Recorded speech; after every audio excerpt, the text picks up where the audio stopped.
एक दिन एक मदमस्त हाथी अपने हथनियों के साथ में आज किलोल करता हुआ इस सरोवर में क्षुधा से पीड़ित होता हुआ, जिसके मस्तक से मद निकल रहा है, भूख और प्यास से व्याकुल होकर के सरोवर में प्रवेश कर गया।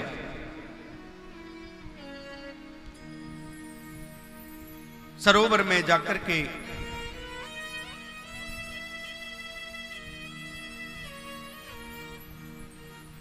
एक दूसरे के ऊपर जल उछालने लगा।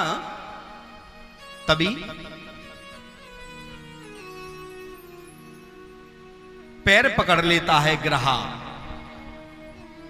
ग्रहा कौन है? मगर। और ये मगर जो है ना, ये हम सबको आपको पकड़े हुए है जी।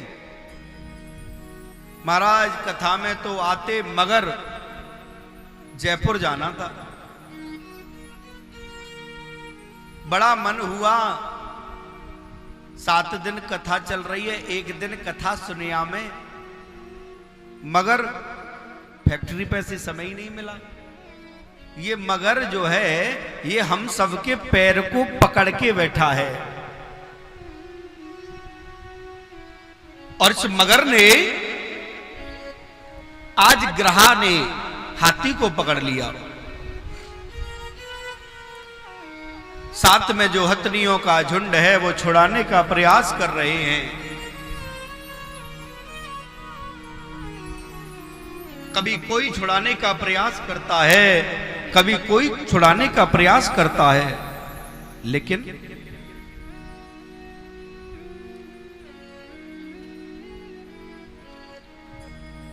छुड़ाते छुड़ाते जब थक गए तो एक दिन ऐसा आया, सब छोड़ के चले गए।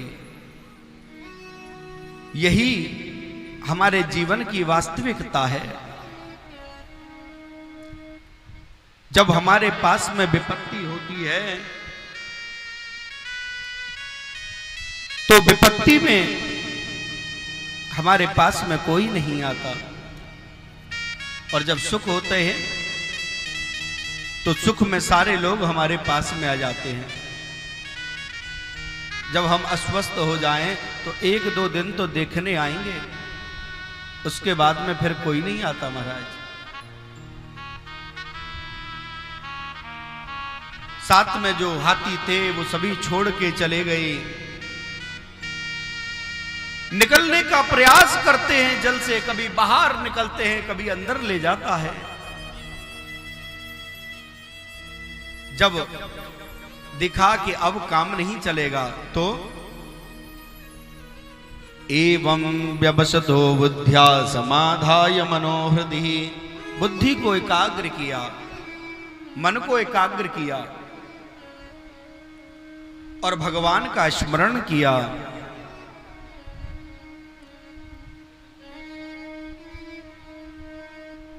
नमो भगवते तस्मै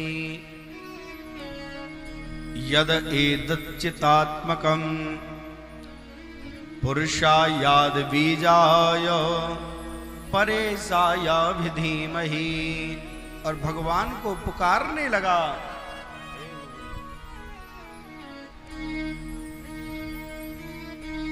और जब हमारे जीवन में विपत्ति आए तो हमें संसार के लोगों से मतलब नहीं रखना, तो केवल भगवान से एक ही बात कहो, हे गोविंद, हे गोपाल, अब तो जीवन हारे। हे गोविंद, हे गोपाल, अब तो जीवन हारे। नीर पीवन हेतु गयो, नीर पीवन हेतु गयो, जल सिंधु के किनारे।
व्यक्ति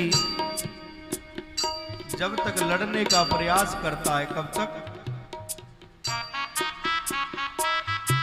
जब तक उसके अंदर साहस होता है, और जब साहस टूटने लगता है तो प्रयास करता है, पहले घर वालों की तरफ देखता है, अरे मुझे बचा लो, फिर रिश्तेदारों की तरफ, जब कोई काम नहीं आता तो फिर तो हे गोविंद, फिर गोविंद दिखते हैं। आज ये गज जब थक गया और जब नाक कान डूब लागे, नाक कान डूब लागे, कृष्ण कहे पुकारे, नाक कान डूबाने लागे, कृष्ण कहे पुकारे।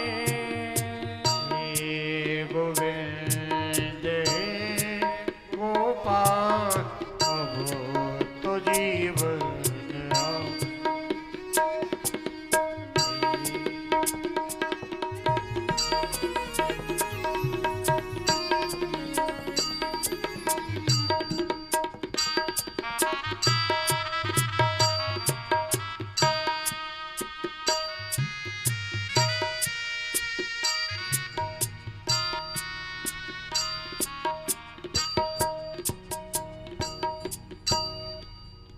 जब थक जाता है जीव, जब दिखता है अब कोई मेरा सहारा नहीं है, उस पल उस क्षण केवल और केवल गोविंद याद आते हैं।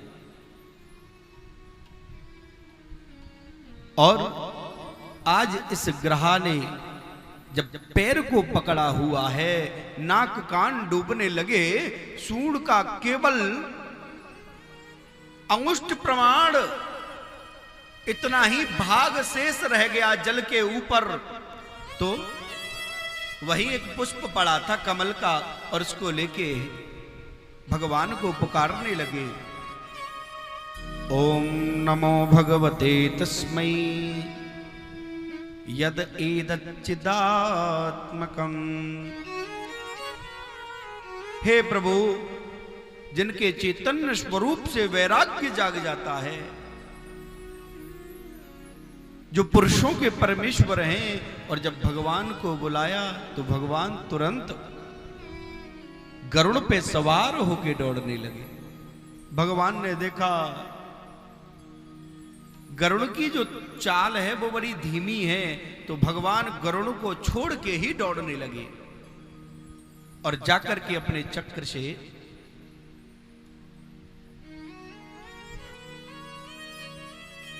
आज इस ग्रह को वध कर दिया, ग्रह को मार दिया। और जैसे ही मारा तो बड़ा सुंदर गंधर्वों जैसा वेश धारण करके प्रकट हो गया, भगवान को प्रणाम करके लोक में जाने लगा। पूछा परीक्षित ने, बाबा ये कौन थे, कौन है ये? बोले ये एक हुहू नाम का गंधर्व है। एक बार देवल ऋषि कहीं जा रहे थे तो देवल ऋषि ने जल में नहाते हुए उसने पकड़ लिया, तो देवल ऋषि ने इनको श्राप दे दिया, जाओ मगर बन जाओ, और ये ग्रह बन गया। आज जैसे ही भगवान ने गज का स्पर्श किया, बड़ा ही सुंदर राजवेशधारी राजा बन गया। कौन है ये? अरे ये कोई हाथी नहीं है, तो बोले इंद्रदुम्न नाम का राजा है। ऐसे कर्म किए जिसके कारण हाथी बनना पड़ा। हमारे ही कर्म ऐसे होते हैं जिन कर्मों के द्वारा हमें पशु पक्षी योनियों में जाना पड़ता है। इसीलिए महात्मा लोग कहते हैं ऐसे कर्म करो कि जिससे गति हो जाए, मोक्ष हो जाए, भगवान मिल जाए, गोविंद मिल जाए। इंद्रधुम्न नाम का राजा है, बड़ा प्रतापी राजा है, बड़ा बुद्धिमान राजा है, जटाओं को बांध करके बैठा हुआ है। अगस्त जी आ गए और अगस्त जी जब आए